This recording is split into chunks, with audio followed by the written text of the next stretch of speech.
Temenin aku habisin jutaan rupiah buat lukis di tembok kamar aku. Kira-kira habisin berapa ya? Gimana kok bisa kita lukis tembok rumah aku? Oke, gini. Jadi, papa mamaku tuh lagi keluar kota dan aku kepikiran, kenapa nggak dari dulu kita lukis di tembok ya? Kita bakal lukis dari ujung sini, terus tembok sebelah sini juga kita bakal lukis full. Gimana guys menurut kalian? Apa sekalian kita lukis di atas sini ya?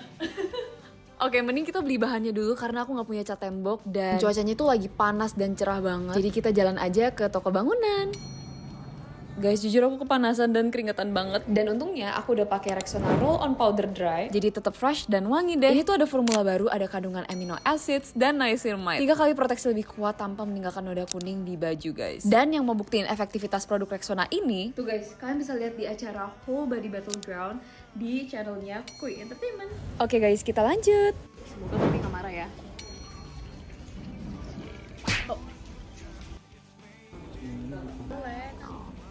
Pusing terlalu banyak warna. Akhirnya guys, semua barangnya udah dapet. Dan kira-kira lukis apa ya guys? Sekarang kita udah dapet catnya. Kita balik lagi ke rumah buat melukis. Let's go.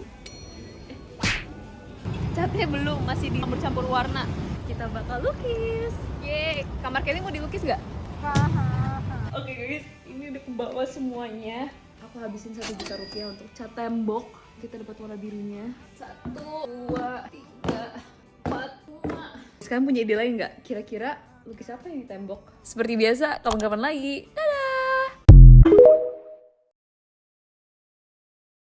Prajurit Inggris ini mungkin bisa dijuluki sebagai prajurit paling jujur di dunia. Dia adalah Kapten Robert Campbell, seorang perwira asal Inggris yang waktu itu lagi bertugas di Prancis di masa Perang Dunia yang Pertama. Saat tentara Jerman berhasil masuk ke Prancis tanggal 24 Agustus 1914, Kapten Robert Campbell akhirnya ditangkap sama tentara Jerman dan dikirim ke kamp tahanan perang di wilayah Magdeburg, Jerman. 2 tahun kemudian, Kapten Robert tiba-tiba menerima surat dari Inggris yang menyatakan kalau ibunya menderita kanker dan kemungkinan hidupnya nggak bakal lama. Dalam keadaan putus asa, Robert dikirim ke Kaisar Wilhelm II, pemimpin Jerman waktu itu. Siapa tahu dia bisa izin pulang dulu buat jenguk ibunya yang sakit. Di luar dugaan, ternyata Kaisar Wilhelm yang kedua ngizinin dia buat pulang selama 2 minggu, tapi dengan syarat dia harus balik lagi ke kamp tahanan. Kapten Robert setuju dan janji bakalan balik ke kamp tahanan. Setelah seminggu ngabisin waktu dengan ibunya di Inggris, Kapten Robert menepati janjinya dan balik ke Jerman. Meskipun selama perjalanan itu Kapten Robert punya kesempatan buat kabur, tapi dia masih punya harga diri sebagai perwira untuk tidak kabur dan jadi pengecut.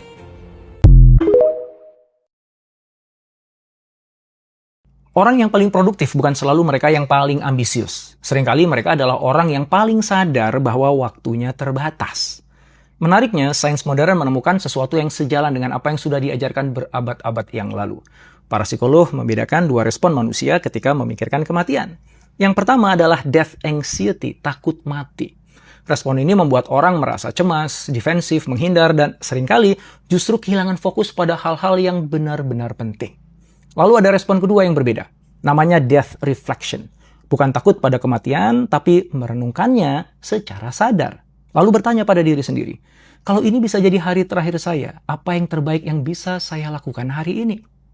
Berbagai penelitian menemukan bahwa orang yang melakukan death reflection cenderung memiliki motivasi yang lebih kuat dari dalam diri. Mereka mengambil keputusan yang lebih baik dan lebih peduli kepada orang lain. Bukan karena mereka terobsesi pada kematian, tetapi karena mereka menjadi lebih sadar akan kehidupan. Karena ketika kita merasa waktu masih sangat panjang, kita mudah menunda meminta maaf, menunda mengucapkan terima kasih, menunda hadir sepenuhnya untuk orang-orang yang kita sayangi. Padahal tidak ada seorang pun yang diberi jaminan tentang esok hari. Karena itu Rasulullah mengajarkan untuk mengingat kematian. Bukan agar kita hidup dalam ketakutan, tetapi agar kita hidup dengan kesadaran. Dan kesadarannya sederhana, bukan bahwa kita pasti akan mati suatu hari, tetapi bahwa kesempatan yang kita miliki saat ini mungkin tidak sebanyak yang kita bayangkan. Maka saat bertemu seseorang, berikan perhatian terbaik Anda. Saat berbicara dengan pasangan, hadir sepenuhnya. Saat anak Anda bersiap berangkat sekolah, sempatkan menyapa dan memeluknya. Bukan karena kita ingin hidup dalam kecemasan, tapi karena kita ingin hidup tanpa penyesalan. Maka besok pagi sebelum memulai aktivitas, coba tanyakan 1 pertanyaan kepada diri kita sendiri. Kalau ini hari terakhirku bersama orang-orang yang kucintai, apa yang akan kulakukan dengan berbeda hari ini? Lalu lakukan itu. Bukan minggu depan, bukan ketika lebih senggang, hari ini.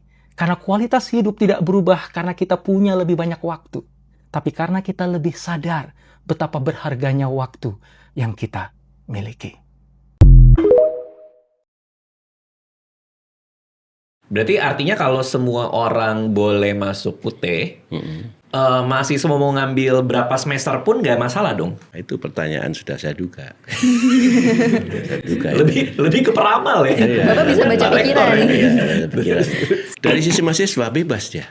Bebas tuh. Bebas, kapan bebas. Tapi kita bagi menjadi dua jenis yang disebut dengan SIPAS, sistem paket semester, dan non sistem paket semester. Oke. Seperti VK ini sistem paket semester itu dia punya komitmen, saya 8 semester harus selesai. Karena paketnya udah diatur 8 semester sesuai standar kita. Oke. Sarjana misalkan itu harus 8 semester, dibikinlah 8 semester. Tapi ada yang enggak kok, saya sesuai dengan kesibukan saya punya berbagai hal yang harus saya urus lain, saya mampunya hanya mau 3 SKS saja. 3 SKS satu semester? Satu semester saja. Silakan. Wow. Tahun 2019 Mas Radit, kita pernah mewisuda mahasiswa, itu seumur UT. Jadi dia masuk 84, lulus 2019 bersama anak dan cucunya. Bayangkan. Saking ngambil SKS-nya dikit ya. Dikit-dikit. Ini restoran viral di Blok M yang saking ramenya sampai harus nunggu berjam-jam. Tapi hari ini aku berhasil bisa masuk tanpa antri. Soalnya tiba-tiba ya salah satu petugasnya ini manggil aku. Pikirku ya wes pada umumnya karena aku YouTuber 3,8 juta subscriber mau minta foto atau gimana gitu kan. Tapi ternyata dia nggak minta apa-apa, malah ngomong, kok bukannya Sebastian Teddy ya? Aku suka nonton videonya kok. Bentar ya, tak tanyain ada kursi kosong atau enggak. Kok bisa yang bikin rame banget itu apa sih Kak? Biasanya experience-nya nih, karena kan ngantrinya lama. Experience ngantri lamanya yang orang-orang cari. Di Surabaya mungkin dihujat. Sampai udah 10 menit ini, dia malah tanyain aku pertanyaan-pertanyaan aneh-aneh. Tebak aku siapa? Aku kasih payung deh. Mau kasih payung beneran ya? Ini panas sih Kak, aku perlu payung. Kita payungin. Oh iya beneran ya? Nezuko ini, gampang. Oke payungin berarti seharian. Jangan serius, aku kasih aja deh. Enggak, aku maunya dipayungin sih Kak. Jadi satu payung berdua. Nah, saya payung. Ya sebenarnya ada keseruan tersendiri sih, soalnya dulu aku wibu. Tapi aku jadinya lumayan skeptis kan, soalnya kok gak ada tanda-tanda aku dibolehin masuk. Kushao bro, tong artinya, itu kayak unagi bakar. Ini aku gak percaya. malah ini beberapa orang masuk duluan. Kakaknya bohongin aku kah? Kak aku udah lumayan kebal loh ya, dibohongin sama mantan. Makanya ya. Wah siap. Jangan digini lagi. Terus, Tuh kan, aku baru bilang kan. dan pas masuk, keren nih guys, aku baru paham sih kenapa orang-orang sampai rela ngantri berjam-jam. Soalnya jujur, ini pertama kali dalam hidupku lihat restoran kayak di gang-gang estetik Jepang gitu. Kak Nanat guys, inget kalau kesini minta, aku maunya Kak Nanat. Makanya aku lumayan excited banget kan sama makanannya. Sampai kakaknya ngasih aku buku menu. Iya, menu lagi kita lagi nggak ada guys. Habis Kak, iki enak kelihatannya. Iki unagi habis ya Kak? Unaginya habis lah. Wah, ini nggak bisa dianu ya? Oh, apa jangan aja. Ya guys, menu-menu yang aku mau malah kosong. Memang Tuhan lagi ngetes kesabaranku ini Tuhan. So ya aku serahin aja ke kakaknya, pesen semua menu yang paling rekomen menurut dia. Gyozanya enak banget, apalagi kalau masih panas. Maksudnya apa? Apalagi masih panas? Berarti bisa dingin gitu? Jujur aku gak tahu bakal beneran enak atau enggak kan. Soalnya ya tinggal menu-menu yang gak terlalu best seller. Pagi katanya enak sih ya. Sebenarnya jujur kulitnya ada beberapa part yang agak kering gitu kan, tapi dalamannya men, dagingnya saya rasanya kayak ngaldu banget. Cap cip cup kembang kuncup, pilih mana yang mau dicup. Oke, yang ini lah gitu. What is this? I think cara makannya guys kalau gini, ibu iniin telurnya sampai telurnya. Wah guys, aku gak tahu ini kok kelihatannya enak.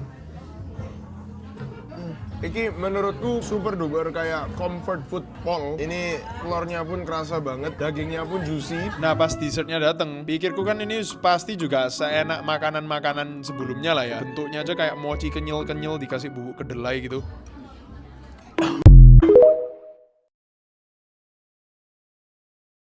Udah dikasih kode enggak ngerti juga. Aku tahu kamu masih malu-malu. Nanti lama-lama kamu juga candu. Kalau hari ini belum suka aku, lihat aja bentar lagi pasti sayang. Pasti bilang sayang. Dikit lagi sayang. Panggil aku sayang.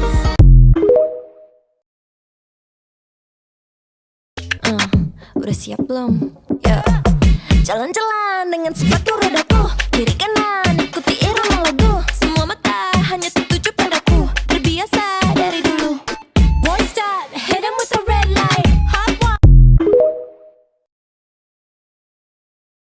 Kan aku lihat nih Bapak kan lagi sibuk banget nih, entah itu podcast. Enggak sibuk saya. Ya ngajar apa ngurus Enggak toko. ngajar saya. Kan ini lagi jeda ngambil rapot. Nah, jeda ini saya tinggal ngasih nilai. Terus ngapain ya? Olahraga kali ya. Ini lagi saya jeda deload karena capek buat London Marathon kemarin. Ya udahlah, intinya minum apa sih Pak biar tetap seger gitu, ngejreng gitu, apa tuh Pak? Ngomong apa? Ngejreng. Ya kan saya cadel. Enggak, saya nggak ngecek loh. Saya nggak pernah ngecek orang cadel ya. Anda mau berdebat? Enggak mau. Jadi mau tanya apa? Ya rahasia Bapak gitu selama aktivitas. Saya nggak punya rahasia. Jadi saya tuh kesibukannya tuh hari-hari ini cuma ngurus toko, ngurus klinik, udah. Sama ya merampungkan kerjaan yang harus dirampungkan. Kalau soal olahraga malah lagi deload-deloadnya parah ini. Jadi karena mungkin over fatigue ya, gara-gara terlalu banyak aktivitas fisik. Sekarang saya malah olahraganya santai-santai aja, yang penting 150 menit per minggu sama merampungkan aktivitas. Cuman asal kalian tahu, Jakarta tuh lagi panas, krosor. Tapi panas lembab, terus kadang hujan. Jadi lengket-lengket. Dan itu akan menyebabkan rentan dehidrasi sama rentan ngelak. Nah itu kudu disegar-segar terus saya ini. Biar nggak dehidrasi dan biar saya bisa mengaruhi kegiatan dengan toh. Nah, yang segar-segar apa tuh Pak? Jelas-jelas yang segar-segar adalah Regen bukan pelawak, tapi Regen. Regen bukan pelawak. Ya. Ini kan namanya Regen, siapa? Regen. Tapi moconnya aku lali ya, Regen. Regen, apa Regen? Regen mah yang pelawak, itu stand up komedian. Regen. Ah, Regen. Ini seger-seger ini, enak ini. Biasanya saya minum ini, biasa kok, wah habis lari. Di minimarket ada. Ini minuman favoritnya Dokter Paskalis ini. Iya juga. Nah tapi kan itu kan manis-manis Pak. Kan katanya manis sudah dibatasin. Nah ini belum memerhatikan edukasi saya. Ini gulanya 0 gram. Bukan sulap, bukan sihir. Karena ada stevia. Stevia itu pemanis yang satu tetesnya bisa rasanya kayak gula 12 gram, 13 gram padahal ki 0. Dan ini bisa diminumnya nggak sering-sering. Pas lagi ngelak banget sama panas banget supaya saya tetap bisa beraktivitas dengan prima. Regen. Yes. Semoga Liverpool juara tahun depan. Yes. Ya karena Hakim ini fans Manchester United. Nah, Andika kan gembrot.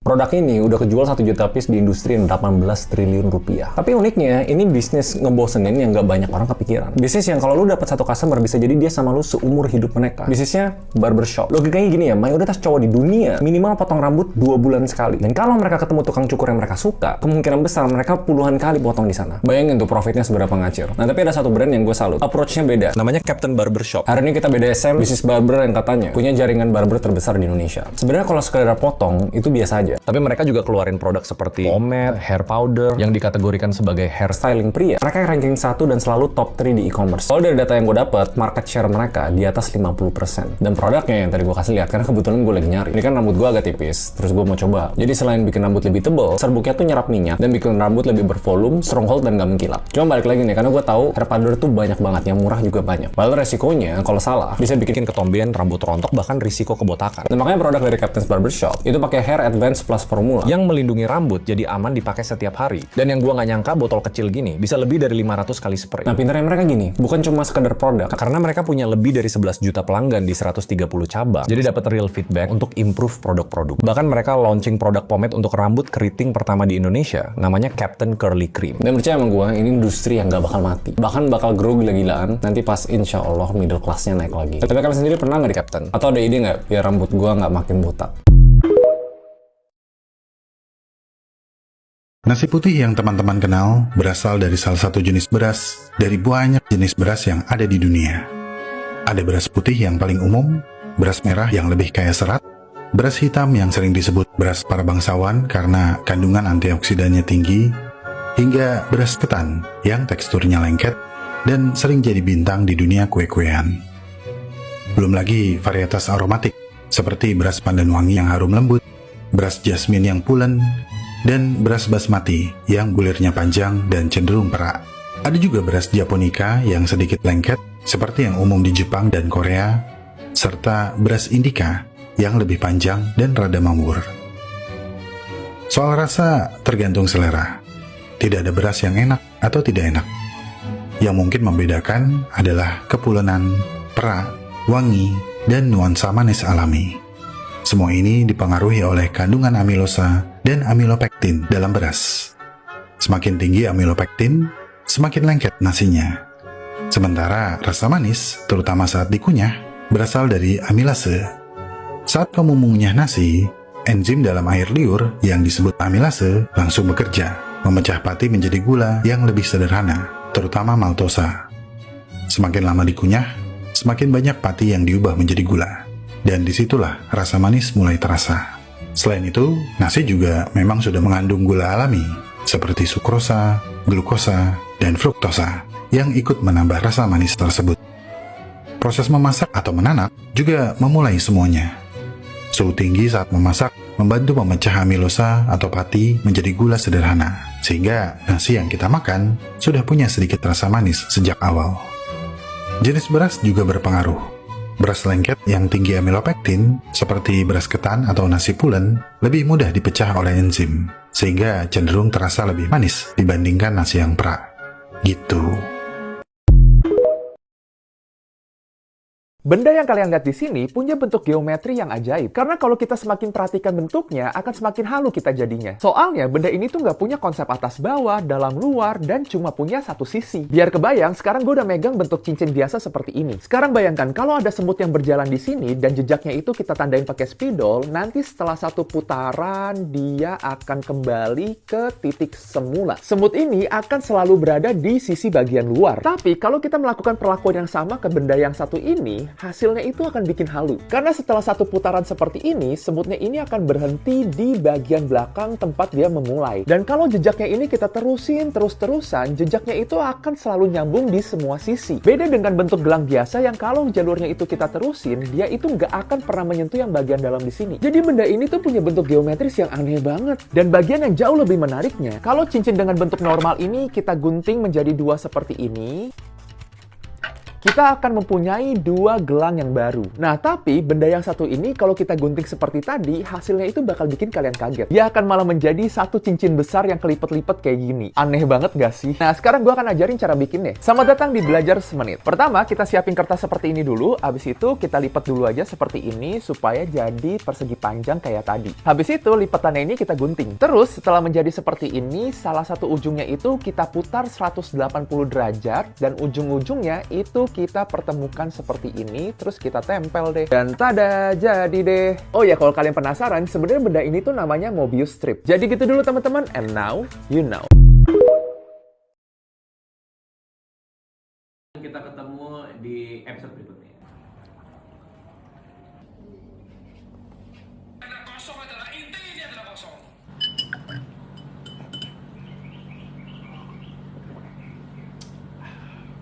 Abang tahu nggak? Abang dapat kiriman satu box UN Milk. Satu box? Iya. Masa cuma satu box? Apaan nih? Peringatan pertama baru jadi brand ambassador udah rusak box UN Milk di podcast. Iya sih, sempet ada rusak boxnya di podcast gua. Bikinin dong. Apaan nih? Minta tangga dong, tangga.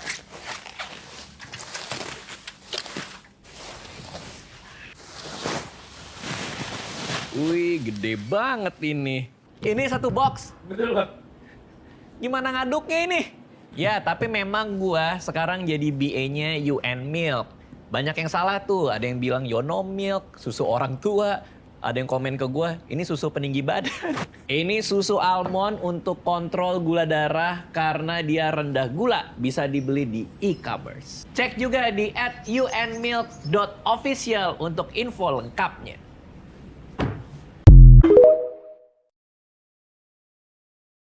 Robot humanoid butuh kalian buat ngajarin mereka nyuci piring. Sini gue ceritain. Di seluruh dunia, ini ada ribuan orang yang lagi dibayar per jam buat ngerekam diri sendiri ngerjain hal-hal biasa di rumah. Motong buah, bersihin meja dapur, nyiram tanaman. Mereka pasang kamera di kepala buat jalanin daftar tugas yang udah disiapin. Lalu video itu kemudian dikasih label detail supaya robot bisa nge-translate apa yang mereka lihat jadi gerakan fisik. Ini bukan kerja sampingan biasa, guys. Ini udah jadi industri bernilai miliaran dolar karena perusahaan-perusahaan robot bilang mereka butuh miliaran jam rekaman rekaman manusia sebelum akhirnya robot-robot itu bisa dilepas masuk ke rumah orang. Masalahnya, para analis bilang video doang sebenarnya nggak seefektif itu untuk langsung nge-guide robotnya secara fisik, tapi jauh lebih murah dan jauh lebih cepat untuk dikumpulin. Makanya sekarang, perusahaan-perusahaan AI lagi ngekombinasiin data dari manusia beneran sama simulasi virtual buat ngelatih robot mereka. Kalau misalnya robot udah pinter nih, kalian mau nggak punya pembantu robot? Follow gue biar nggak ketinggalan berita lainnya. Kalau kamu ngerasa terjebak dan rasanya kok ketemunya sama orang yang sama terus, situasi yang gitu-gitu lagi, coba deh kamu jangan berpikir bahwa kamu emang apes atau ada yang salah sama kamu. Tapi coba kamu pikir, mungkin gak ya ada bagian dari diri kamu yang memang ngerasa bahwa ya itu yang kamu pantas dapetin gitu. Ada nggak? Coba ya dipikirin.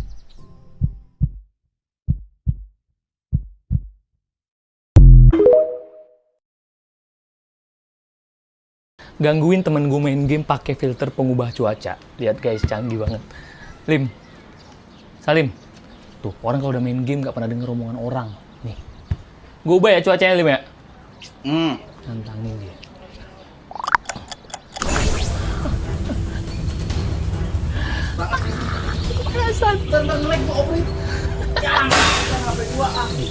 Korban selanjutnya. Lihat, HP-nya gearnya lengkap banget. Gue ubah cuacanya. Nah, kok enjoy? Oke, gue panasin. Hah?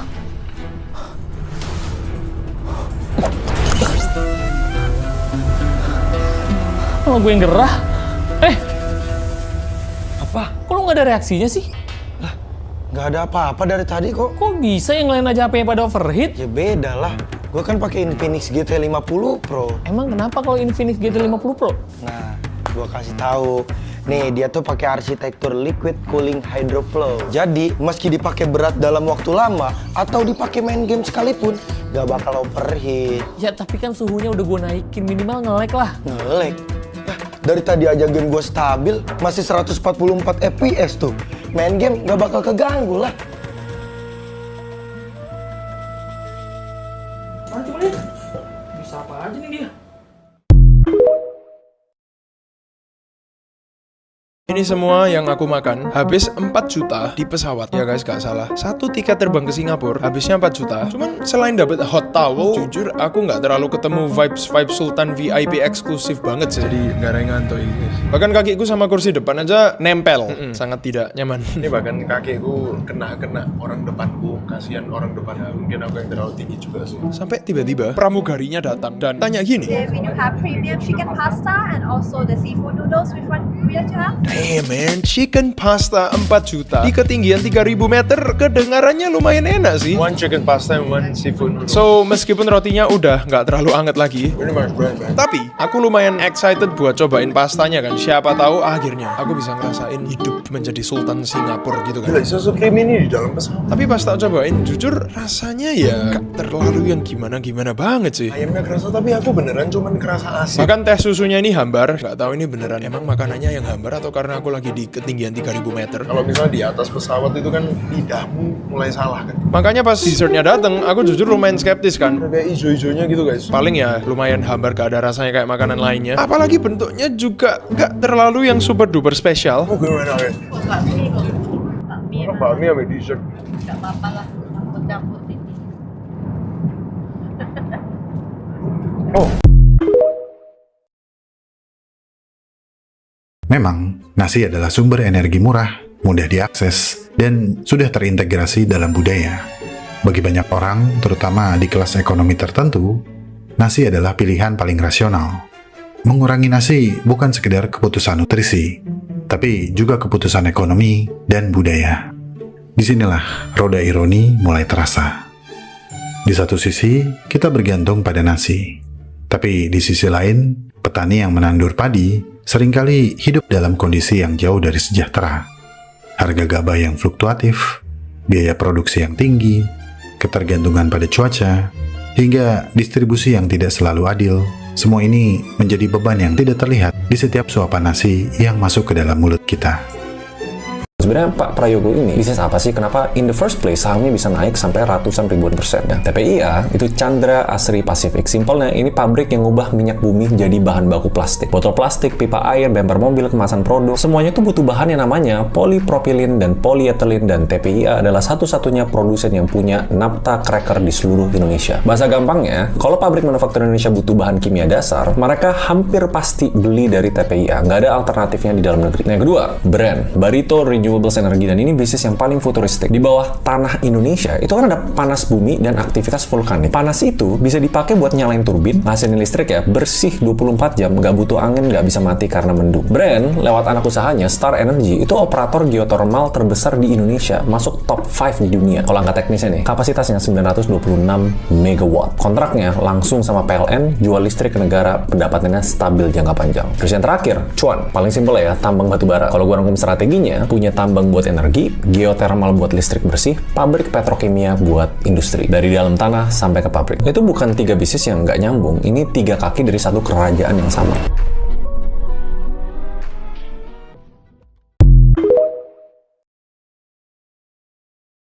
Ini berarti gue ya? Salting aja, dia salting. Lihat kamu salting. Sejak kapan dia salting? Kita ketawa-tawa dulu ya.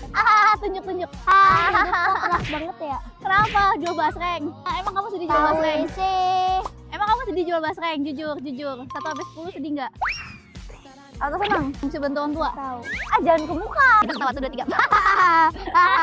Lihat kamera, lihat kamera. Bukan duduk ya?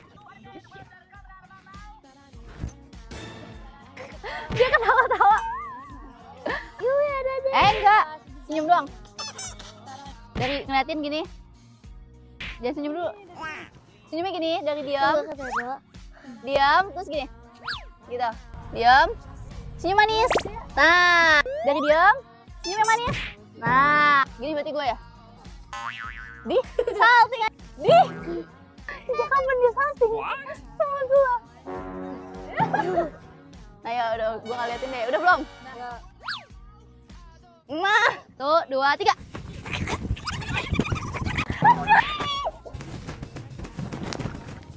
Tuh, 2, 3.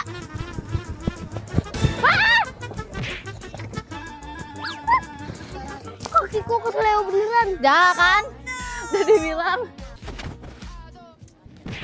Orang kaya juga bisa capek ya. Orang kaya emang nggak bisa capek. Justru orang kaya lebih capek. Jangan bercanda, nanti jatuh. Sama. Sakit. Pelan-pelan. Sakit. Apa? Aduh, kamu sih. Jadi kayak kamu ke kamera narik-narik aku, tapi sambil liatin aku. Tuh, udah 3. Pelan-pelan berarti nariknya. Mau jatuh aku capek. 2, 1, tarik. Jangan muter. Lurus. 3, 2, lihat kamera. Kamera. Dah. Mukanya senyum ya ke kamera nanti ya. Kalau kamu pikir minuman ini manis, selamat, kamu ketipu. Untuk konteks, aku kan lagi challenge hidup full dari warna putih. Tapi telur mek boleh, putih itu berarti. Dan dari pagi, minumku itu cuman susu dan susu. Iya, terus kok rasanya agak. Nah, pikirku, aku mau coba cari minuman putih yang bukan susu kan. Oh, no deh minuman ini, coba sih. Ya pasti, ternyata cari minuman putih lebih susah daripada cari pacar yang mencintai kamu apa. Oh, no deh banget. Sampai, aku kan ketemu satu baris ini yang isinya full minuman semua. Makanya aku pikir ini harapan terakhirku kan. Ya guys, tetap aja nggak ketemu, malah ketemu satu Basti ini. Bro sih boleh minta foto nggak? Nama Cina aku dulu bro, siapa? Nama Cina aku siapa? Cheng Tianfu. Oke. Jujur aku sampai udah pasrah, mau menyerah, pulang dan menangisi pilihan hidupku. Sorry kak, ada minuman yang warnanya putih nggak ya? Sparkling apa gimana kak? Warnanya aja, warnanya putih gitu. Ini warnanya putih? Oke. Putih bos.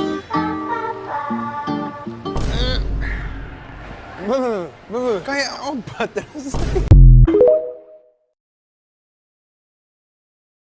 Seneng banget akhirnya ada kembali lagi, tapi gue udah gak mau teriak-teriak karena menurut gue ganggu, jadi biarkan akhirnya biarkan adik gue yang berbicara aja. Akhirnya senang banget adik gue.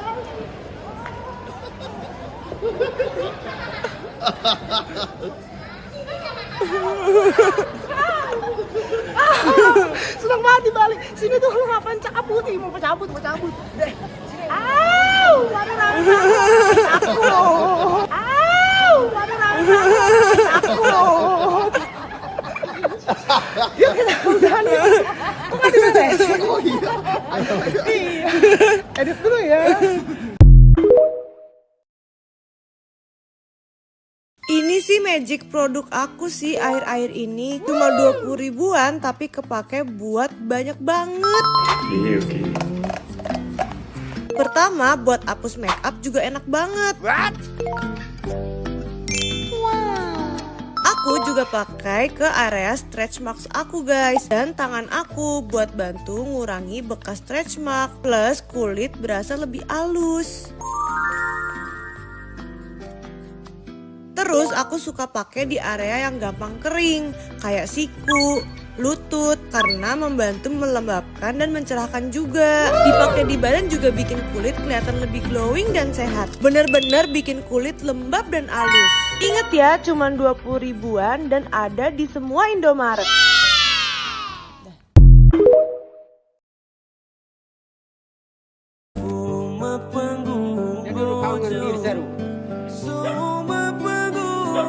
Kerjanya ke main naik sekali tangi, tiga sekali tenda, sekali sahur ya tidak bebas. Ibu kan yang lulus lama.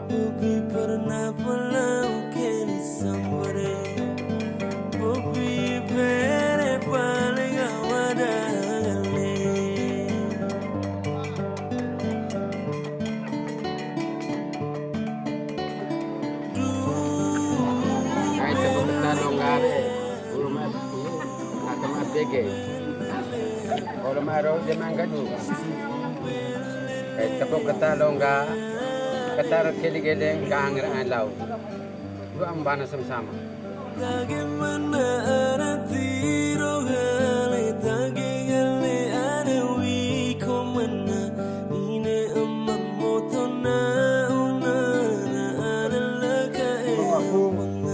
Setelah 16 tahun dia praksi menjadi Kampung Alo waktu itu. Kampung Alo waktu itu kampung bapak.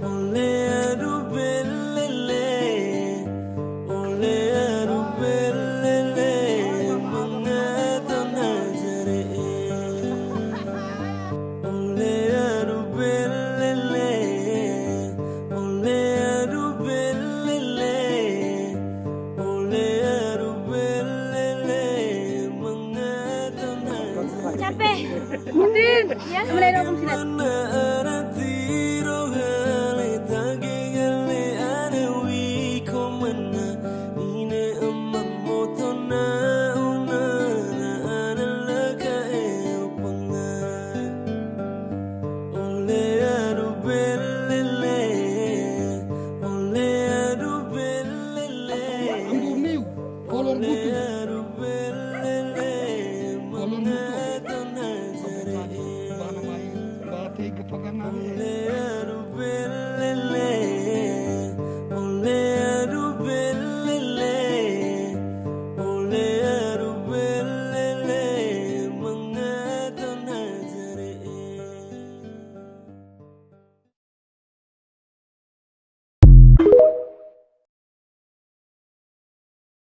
Do you understand the words that are coming out of my mouth?